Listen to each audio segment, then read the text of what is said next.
हमने हमने enterprise efficiency और प्रोडक्टिविटी नहीं सिखाई। हमने हर चीज का शॉर्टकट, झूठी बातें करना सिखाया है। मुझे इस बात का बड़ा अफसोस है। लेकिन मैंने यह कहा कि क्या यह संभव है कि हम भारत की जो समस्याएं हैं, जो पिछले 50 साल से चल रही हैं, इसलिए कि सब लोग उन पे बात करने से डरते हैं। हमने ऐसा नहीं है कश्मीर पे फिल्में नहीं बनाई हैं।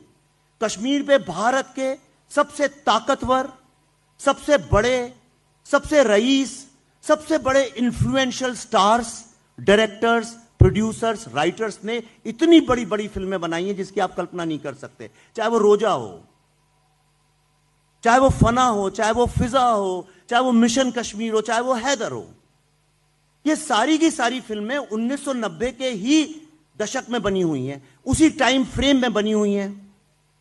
पर इन फिल्मों में कश्मीरी हिंदुओं का जिक्र तक नहीं है, जैसे वो हुआ ही नहीं।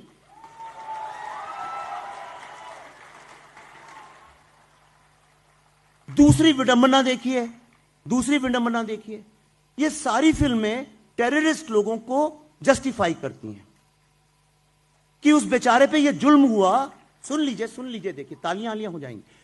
मैं सीरियस बात कर रहा हूं। उस पे जुल्म हुआ इसलिए उसने बंदूक उठा ली। दलितों पे इतना जुल्म होता है, वो क्यों नहीं बंदूक उठाते? गरीब व्यक्ति पे इतना जुल्म होता है, वो क्यों नहीं बंदूक उठाता? लेकिन किसी ने इस सवाल को एड्रेस नहीं किया। भारत का हर व्यक्ति यह सवाल पूछना चाहता था।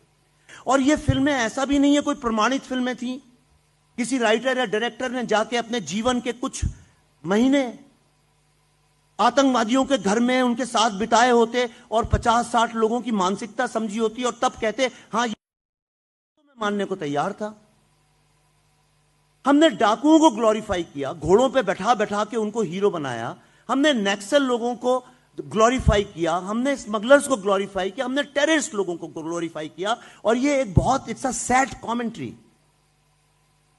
हमने अपने युवाओं को शॉर्टकट फिल्मों के जरिए भी सिखाया और हमने उनको झूठ बोला। ये गलत है। टेररिस्ट कोई भी सताने से नहीं बनता है। जितने टेररिस्ट मारे गए हैं उनमें से कोई भी सताया नहीं गया था।